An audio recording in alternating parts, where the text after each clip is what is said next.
Welcome back. On December 17, 1969, the Secretary of the Air Force made a shocking announcement. Project Blue Book was officially terminated. For more than 2 decades, this program had investigated as many as 12,618 UFO sightings across the United States. What was the Pentagon's official conclusion? It stated that no UFO had ever posed a threat to national security, and there was no evidence of extraterrestrial vehicles. The case was closed. The records were permanently transferred to the National Archives in Washington, D.C. But here is what the government did not want you to notice. Look at its own official documents. Out of those thousands of cases, 701 sightings remained completely unidentified. 701 mysteries that the military, with all its advanced technology, could never explain. The Air Force wanted the public to look the other way, but millions of Americans refused to believe that story. And tonight, from the National Archives itself, where these files are kept, we will reveal 2 declassified interviews. Stay tuned as senior military leaders contradict their own government's official narrative. If these 701 cases were nothing more than natural phenomena, as the Pentagon claims, why would the nation's top military leaders say the exact opposite in closed-door meetings? Right now, we're opening the archives.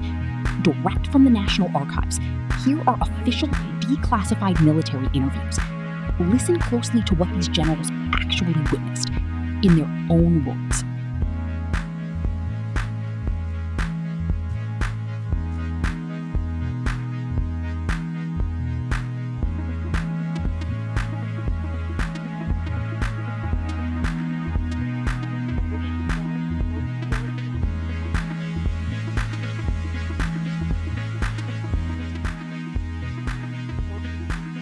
I am here to discuss the so-called flying saucers. The Air Force interest in this problem has been due to our feeling of an obligation to identify and analyze to the best of our ability anything in the air that may have the possibility of threat or menace to the United States. In pursuit of this obligation, since 1947, we have received and analyzed between 1,000 and 2,000 reports that have come to us from all kinds of sources.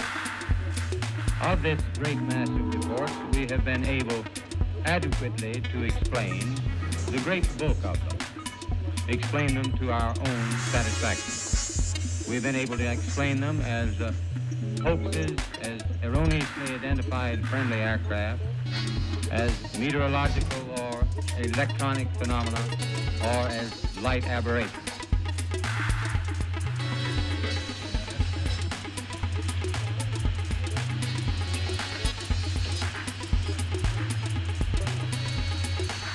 However, there have been a certain percentage of this volume of reports that have been made by credible observers of relatively incredible things. It is this group of observations that we now are attempting to resolve.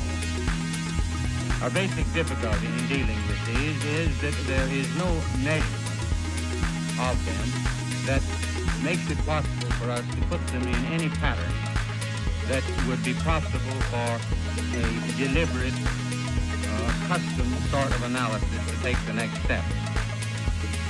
We have, as of date, come to only one firm conclusion with respect to this remaining percentage, and that is that it does not contain any pattern of purpose or of consistency that we can relate with to any conceivable threat to the United States.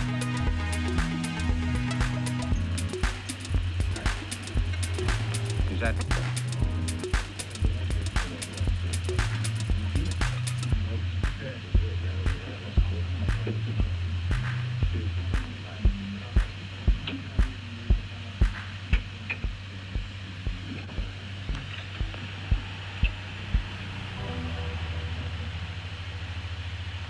We can say that the recent sightings are in no way connected with any secret development by any department of the United States.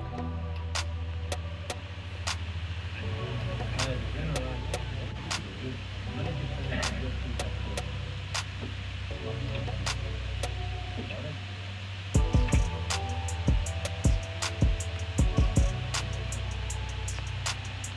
can say that the recent sightings are in no way connected with any secret development by any agency of the United States.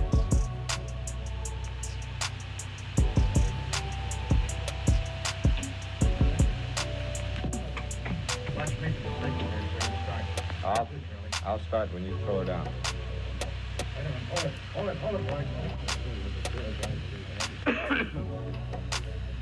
Everybody ready? Yeah.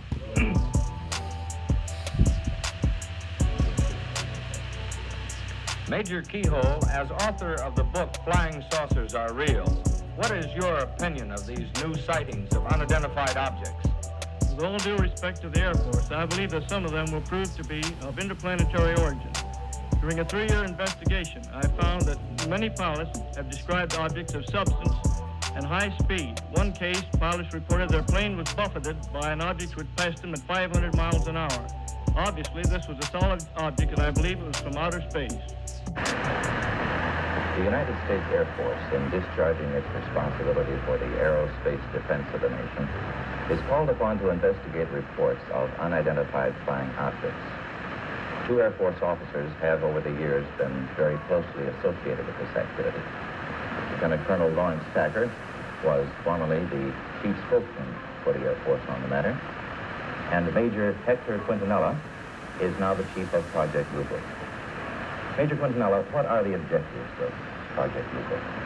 The objectives of the program are twofold. They're the same as they have been since 1953 when the regulation was written. First of all, to try to determine if the UFO phenomena presents a threat to the security of the United States. And second, to determine if the UFO phenomena exhibits any technological advances which could be channeled into research and development. What's the record so far? To date, we have over 10,000 cases of flight patterns and Air Force flight, of which 646 of these remain unidentified. That's not to say that we could not have identified more cases if we had gotten to the observer quickly and checked the local activity.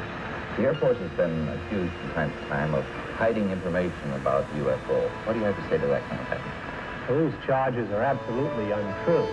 Actually, the United States Air Force releases statistics on the UFO phenomena through the Department of Defense test desk periodically. And we've always honored accredited media when they want to investigate a given specific sighting. There's nothing to hide. There's nothing to hide at all. Is there anything in the file, either classified or unclassified, that would indicate that there may be extraterrestrial visitors over here? First of all, the project is completely unclassified. And there's nothing in the records which would indicate that we have been visited by any advanced civilization. How does the Air Force look upon people who make reports of UFOs? Do they look on them as qualified observers? Yes, they do look on them as qualified observers. Actually, most people who report a UFO sighting are patriotic citizens who have been mystified by something that they've seen, and through a patriotic sense, report it to the local law enforcement officials or to the United States Air Force base near them. What would you consider as a person qualified to interpret what he sees? Well, I consider astronomers genuinely experts in their field.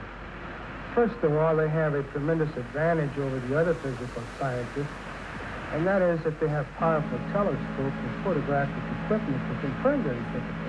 Do astronomical laboratories make any contribution to the UFO program? In a negative way, they do, because I've never received a UFO report from an observatory. Not a one. Not a single one. Well, how about the tracking and detection facilities that the Air Force itself has? How does this fit this program?